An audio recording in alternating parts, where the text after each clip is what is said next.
Nós vamos abrir 1 Coríntios 15, 48 e 49. Se tem alguém do seu lado sem a Bíblia, em nome de Jesus, vamos compartilhar essa leitura.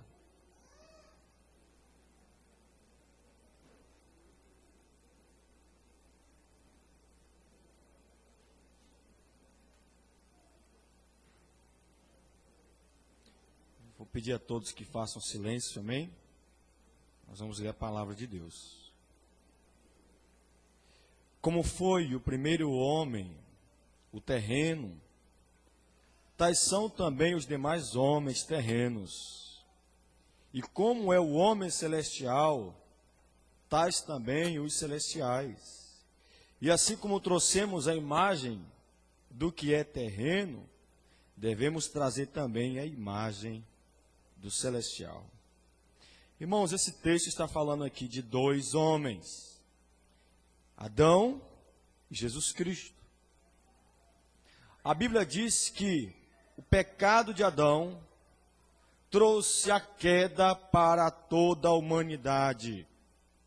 Ou seja, Adão pecou e todos os descendentes de Adão, que somos nós, recebemos essa mesma natureza pecaminosa dele. Ou seja, nós possuímos uma natureza pecaminosa por causa da queda de Adão. Nós vamos ler o Salmo 51,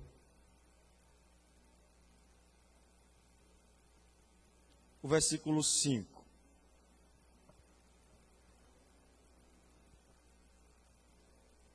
O Salmo 51, verso 5.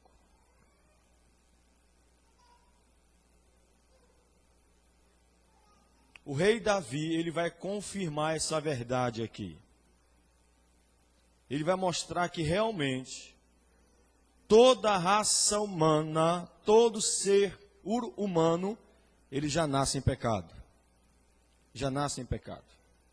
O versículo 5 diz, Davi dizendo: eu nasci na iniquidade, e em pecado me concebeu minha mãe. Não é que a mãe dele era uma mulher adúltera, não. Ou uma prostituta, não. É porque quando ele nasceu, ele já nasceu com a semente do pecado dentro dele. Assim como eu e você também. Nós já nascemos pecadores. Pecadores. Eu gostaria, irmão, de falar um pouco mais sobre isso nessa noite. Nós já falamos tanto e vamos continuar falando sobre esses temas que devem estar sempre na nossa memória. Porque se nós lembrarmos da nossa queda, nós também vamos nos lembrar da nossa salvação. Amém? E é exatamente isso que diz o texto que nós lemos de 1 Coríntios, capítulo 15, versículo 48 e 49. Nós vamos ler de novo, para que vocês possam compreender um pouco mais. Como foi o primeiro homem, Adão, o terreno, tais são também os demais homens. Adão pecou, então todos os homens pecaram também. E como é o homem celestial, quem é o homem celestial? O nosso Cristo, o nosso Jesus. Tais também os celestiais. Quem são esses tais? Não é? Nós, a igreja do Senhor, aqueles que foram lavados, remidos pelo sangue do Cordeiro, aqueles que tiveram a coragem, irmãos, de renunciar a esse mundo e de abraçar uma fé salvadora em Jesus Cristo. Amém? Aqueles que sofrem nessa vida para manter uma vida santa, não é verdade? Para manter uma vida ali obedecendo a palavra de Deus. Nós somos esses tais. E o versículo 49 diz: e assim como trouxemos a imagem que é terreno, amém? Quando nós nascemos, nós trouxemos a imagem de Adão. O pecado de Adão estava sobre nós. Agora que tivemos o encontro com Cristo, nós devemos trazer também a imagem do celestial, a imagem de Cristo. Ok?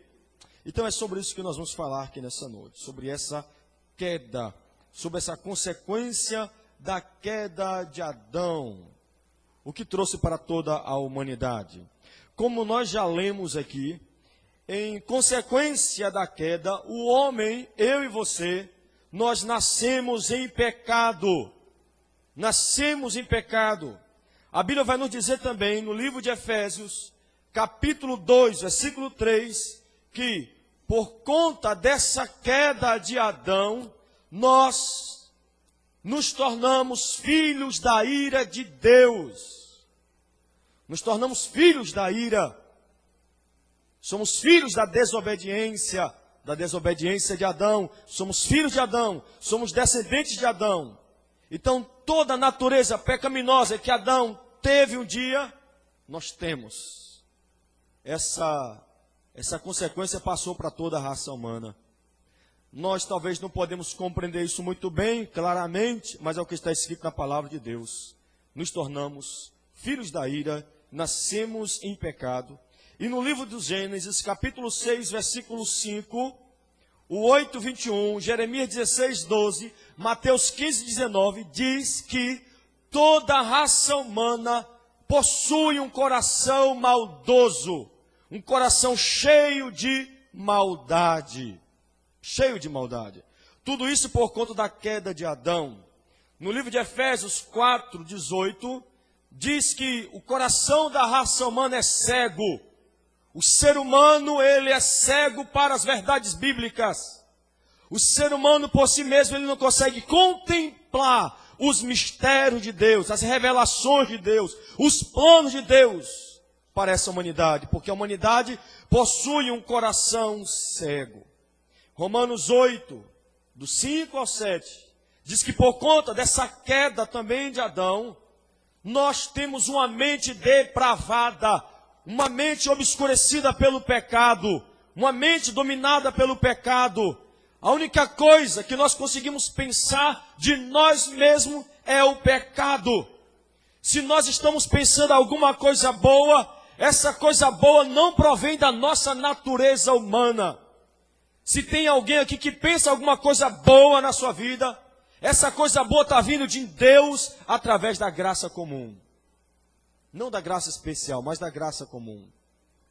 Por quê? Porque todo ser humano possui uma mente depravada. Todo ser humano. No livro dos Salmos, capítulo 14, versículo 2 e 3, vai nos dizer que a raça humana não tem entendimento algum de Deus. Não tem. Ah, pastor, mas eu sei que esse mundo foi criado por Deus. Essa revelação não veio do seu próprio entendimento. Essa revelação sobre Deus foi o próprio Deus que gerou essa revelação dentro de cada um de nós. Qualquer conhecimento que alguém nessa vida tenha sobre Deus, esse conhecimento vem do próprio Deus. Porque a raça humana, por si mesma, ela não tem entendimento sobre Deus. Em 1 Coríntios, capítulo 2, versículo 14, vai nos dizer que a raça humana, por si mesma, sem a ajuda de Deus, sem a ajuda do Espírito Santo, essa raça humana não aceita as coisas de Deus. Não aceita as coisas de Deus. É por isso que nós estamos vendo no Brasil e no mundo leis contra a palavra de Deus. Agora, recentemente, essa semana, já está começando a tramitar aí no Congresso uma lei para proibir a leitura da Bíblia em bibliotecas. Há uma lei que diz que tem que tirar das bibliotecas públicas a Bíblia, a palavra de Deus. Então isso realmente prova que o ser humano, por si mesmo, não aceita as coisas de Deus. Não aceita. Olha como é que está o mundo hoje. O mundo trocou o santo pelo profano. As coisas certas pelas coisas erradas. O mundo está tão depravado, que se uma menina cristã chegar na escola onde ela estuda e dizer para sua coleguinha que ela é virgem e que ela só vai perder a virgindade depois do casamento, todo mundo vai tirar gozação da cara dela. Por quê? Porque o mundo não aceita as coisas de Deus. Não aceita as coisas de Deus. onde ser honesto hoje é ser besta. Não, achei um celular. Por que não devolve o celular? Porque eu não sou besta. Quer dizer então que esse é o padrão do mundo? Onde ser honesto é ser besta? Quantas pessoas eu vi assistir na televisão, onde um gari encontrou milhares de dólares na rua, e ele procurou o dono e devolveu o dinheiro para o dono.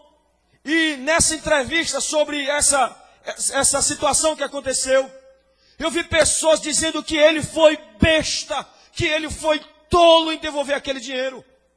Tudo isso prova, meus irmãos, que o mundo não aceita as coisas de Deus. Esse mundo está perdido, está condenado, completamente perdido e condenado.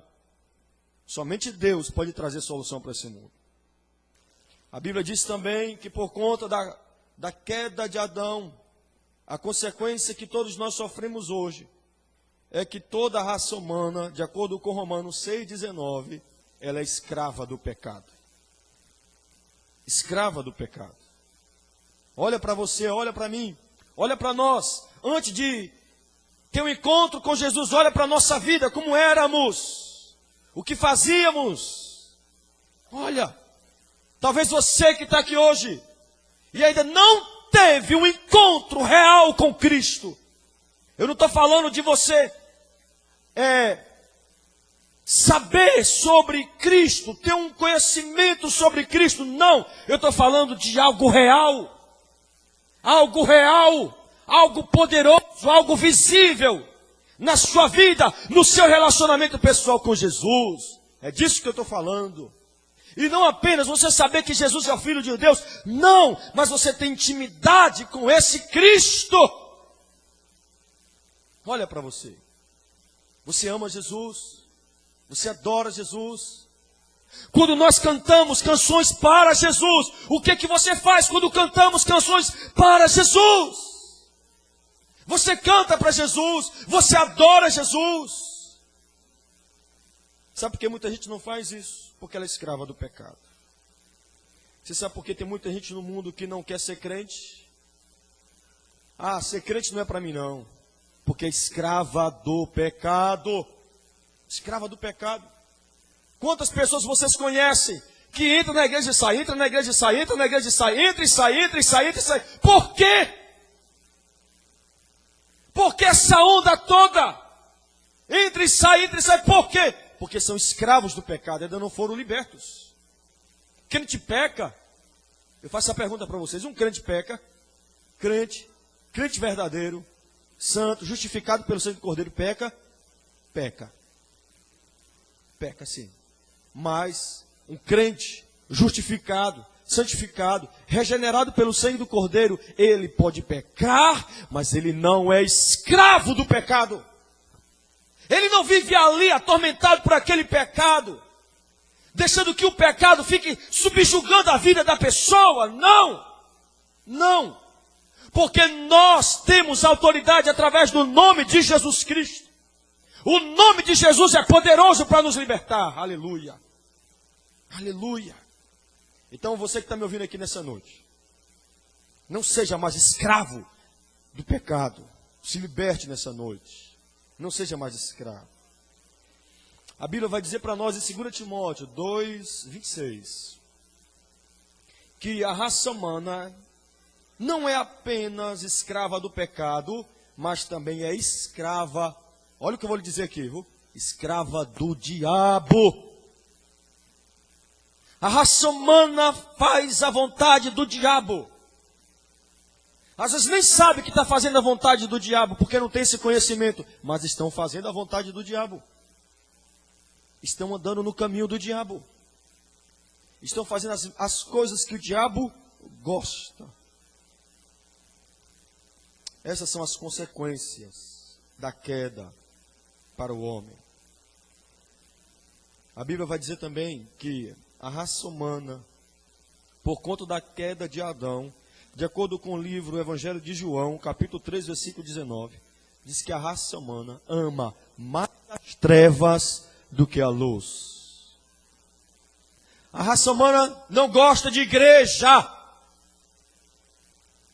A raça humana pecadora odeia esse negócio de igreja. Odeia esse negócio de orar, ler Bíblia, cantar para Deus, adorar a Deus. Santidade, vixe, é um bicho de 7 cabeças para os pecadores. Santidade. Os pecadores só gostam de uma coisa: forró, balada, sexo, bebida, cachaça, drogas e tantas coisas mais, prazeres carnais. É disso que a humanidade gosta, porque a humanidade não ama uma vida de santidade. A humanidade por si mesma, ela ama as trevas, ama o pecado, gosta de viver no pecado.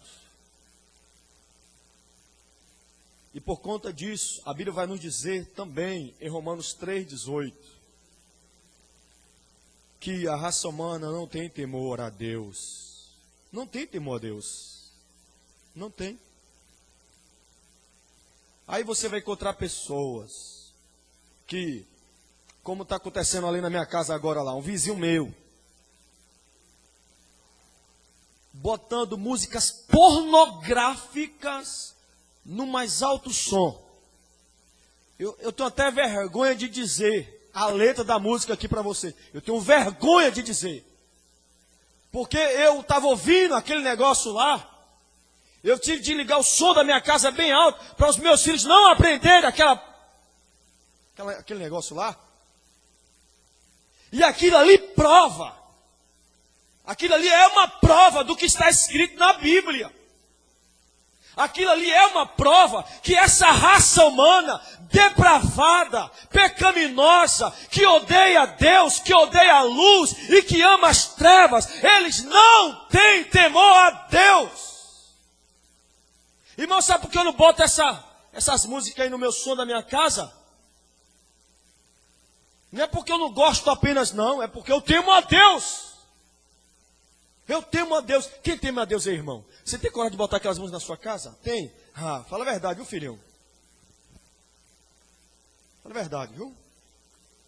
Aí eu fico vendo hoje, alguns cristãos hoje, que se eu pegar o celular, se eu pegar o smartphone e for no aplicativo de música e de vídeo, ou então de vídeos baixados do WhatsApp, eu vou encontrar, eu tenho certeza que eu vou encontrar lá pornografia, imoralidade, música mundana depravada, porque tem música mundana que dá pra gente ouvir.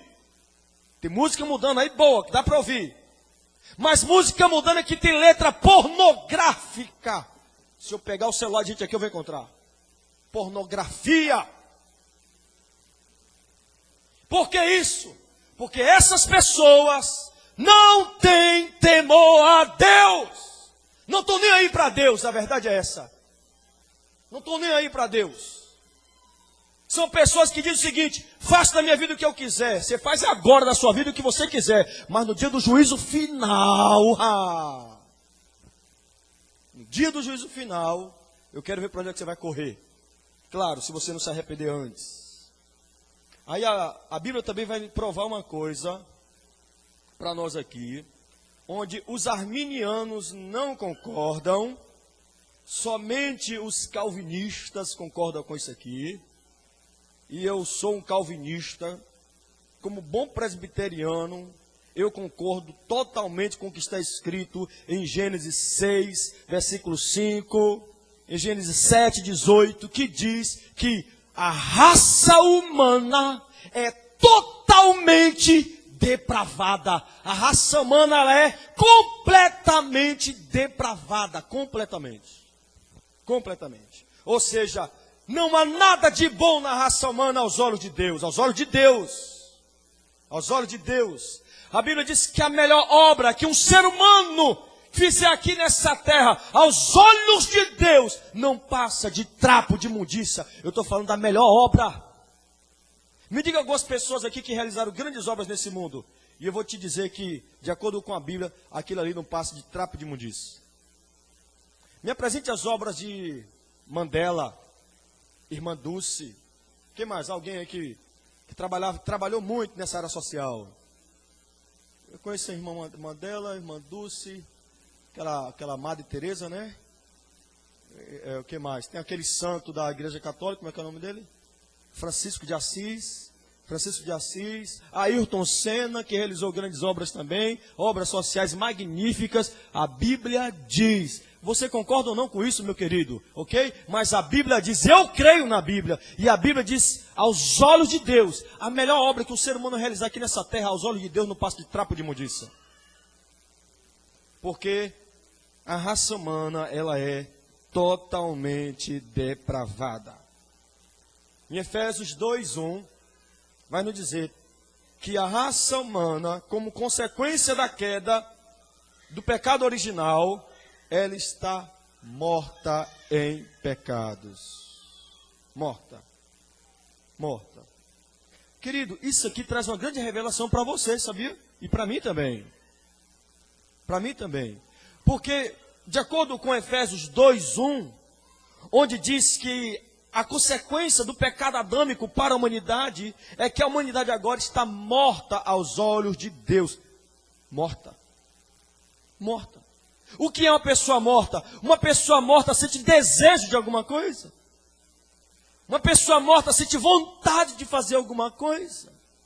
Então isso me explica, porque eu prego tanto para o meu irmão caçula, e ele não está nem aí. Isso explica os meus amigos que eu tenho aqui em Ibirataia, que eu prego o evangelho para eles, e eles não estão nem aí. Eles não dão ouvido, eles não querem saber, querem minha amizade, mas não querem Deus. Por quê? Versículo 1 de Efésios 2 me dá essa revelação, me dá a resposta. Eles estão, fala Renilda, mortos. Será que tem algum morto aqui? Aí, para o sentido espiritual da coisa, mortos oram. Mortos leem Bíblia. Mortos vêm à igreja, gostam de vir para a igreja. E quando vêm para a igreja, os mortos gostam de adorar a Deus, de louvar a Deus. Mortos fazem esse tipo de atitude? É claro que não! Mortos ficam lá. Não tem ação nenhuma. Não oram, não lê Bíblia, não se volta para Deus, não se arrepende de seus pecados. E como punição para isso, porque Deus pune, viu, irmãos? Deus pune, Deus castiga, Deus mata, Deus destrói, Deus condena, Deus manifesta a ira dele de maneira temporal, mas manifesta. Um dia ele vai manifestar a ira eterna dele. Agora ele só manifesta a ira temporal. Só a ira temporal. Como consequência, irmãos, dessa queda, o homem então, ele morre fisicamente, de acordo com Gênesis 3:19, Romanos 5:12, 1 Coríntios 15:22. A morte física existe por causa da consequência do pecado de Adão. Em Jó 21:30, Romanos 5:18 e Romanos 21, do 6 ao 23, vai nos dizer que, além do homem ter morrido fisicamente, o homem agora também morre espiritualmente, eternamente. Então aqui eu vejo dois tipos de morte: morte terrena e morte eterna. Morte terrena e morte eterna. Tudo isso por causa da consequência do pecado de Adão, como consequência do pecado de Adão. E agora, irmãos? E agora? Veja bem, nascemos em pecado, o que nós falamos aqui primeiro, nos tornamos filhos da ira de Deus, merecedores da ira de Deus, o nosso coração é mau, o nosso coração é cego, temos uma mente depravada, não temos o entendimento que deveríamos ter sobre Deus. Muitos não aceitam as coisas de Deus, é escravo do pecado, escravo do diabo, ama as trevas, não tem temor de Deus, é totalmente depravado e está morto em pecado. E a punição? Morte terrena e morte eterna. Essa é a punição. Essa é a punição. Deus vai punir. O homem pode se remediar diante disso aqui? Pode. Provérbios 20, versículo 9, diz que o homem não pode ser remediado pelo próprio homem. Não pode. Jeremias 2, 23 vai dizer a mesma coisa. Jeremias 13, 23 vai dizer a mesma coisa. Ou seja, o homem por si mesmo não pode se salvar. Ou seja, o homem por si mesmo não possui esperança. Não possui. Não possui. O homem está morto. Precisa ser ressuscitado. O homem está completamente doente. Precisa ser curado. Precisa ser sarado. Mas onde é que nós vamos encontrar essa esperança, irmãos? Aonde? Aonde, me diga? Aquela frase de Chapolin Colorado. Quem poderá nos salvar? Não é Chapolin. Quem poderá nos salvar agora? Quem? Quem? João 3,16.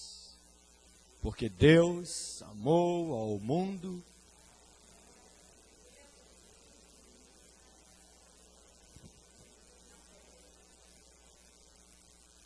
Quem poderá nos salvar da ira de Deus? Quem poderá nos salvar da maldade do nosso coração? Quem poderá nos salvar da cegueira do nosso coração? Quem poderá nos salvar da nossa mente depravada? Quem poderá nos salvar da nossa falta de entendimento das verdades bíblicas, meu Deus? Quem poderá nos salvar da escravidão do pecado, da escravidão do diabo? Quem poderá nos salvar das trevas? Quem poderá nos salvar da falta de temor a Deus? Quem poderá nos salvar de nós termos uma natureza que é totalmente depravada? Quem poderá nos salvar da morte? Quem? Onde é que está a nossa esperança, irmão? Jesus Cristo, Ele mesmo. É por isso que você vai ver um bocado de gente aqui apaixonada por Jesus Cristo aqui, ó. Gente que na hora que canta um hino para Jesus, ai meu Deus do céu, parece que a pessoa vai ser arrebatada de tanto amor que tem por Jesus. E por que ama Jesus Cristo tanto assim? Porque sabe que nasceu em pecado, sabe que era filho da ira de Deus, porque sabe que tinha um coração mau, porque sabe que era cego, porque sabe que tinha uma mente depravada, porque sabe que não tinha entendimento das verdades bíblicas, mas agora através de Cristo possui esse entendimento. Porque sabe que estava morto espiritualmente. Porque sabe que Deus iria punir com a morte eterna. Mas em Jesus, e por causa de Jesus, aleluia, essas pessoas, eu também estou no meio dessas pessoas, encontrou uma esperança de não ser punido por Deus, de não receber a ira de Deus sobre si. Jesus nos salvou, meus irmãos. Jesus nos libertou. É por isso que devemos louvá-lo, adorá-lo e amá-lo com todo o nosso coração. Fiquemos em pé em nome de Jesus. Eu me entrego na presença do Senhor. Cante comigo, vai lá. O que conhece o começo e o fim, vendaval diante dele se acalmou. Ele morreu por nós, por você e por mim. Minha esperança está no Senhor, desde agora e para sempre. Minha esperança está no Senhor, só no Senhor.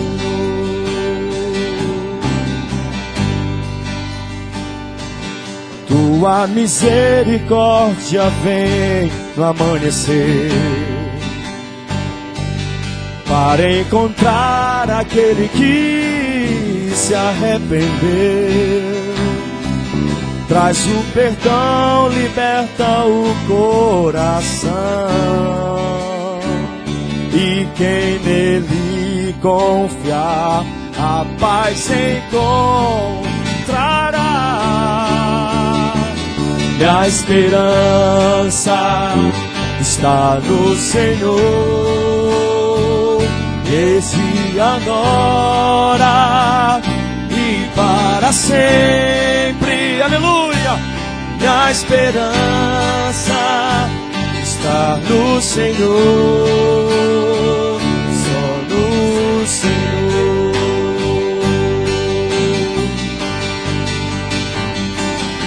Senhor, confio em Ti, desde agora e para sempre.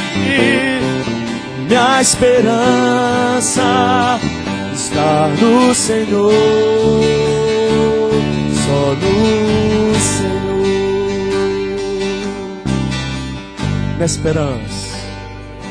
Minha esperança está no Senhor, desde agora e para sempre.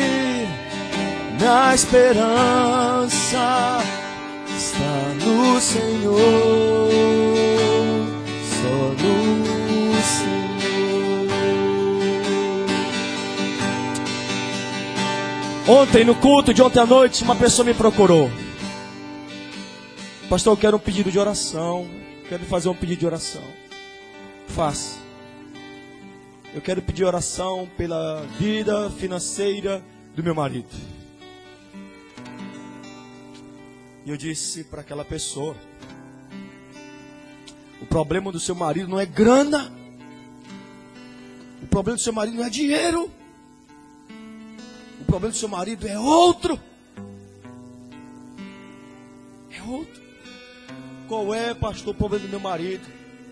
É porque ele não confessou os pecados dele. Ele ainda não se arrependeu dos pecados dele. O problema não é dinheiro.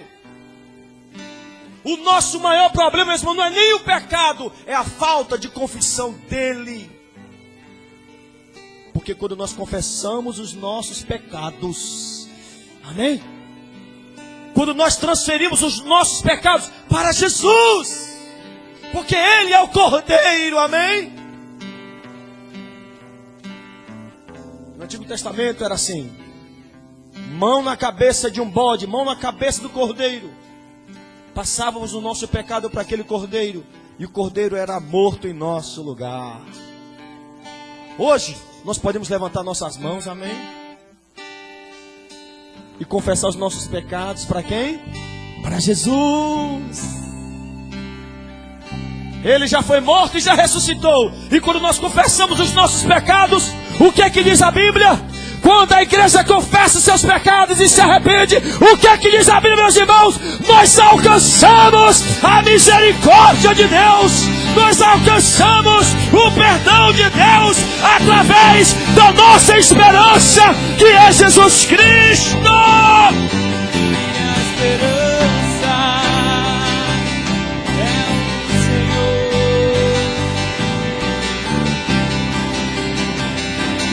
Minha esperança está no Senhor, desde agora e para sempre. Minha esperança está no Senhor, só no Senhor.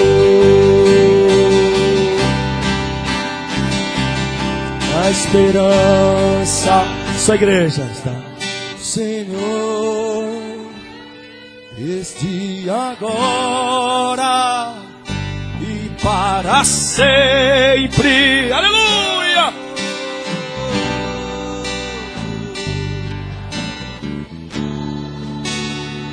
Só no Senhor. A última estrofe. Senhor, Senhor,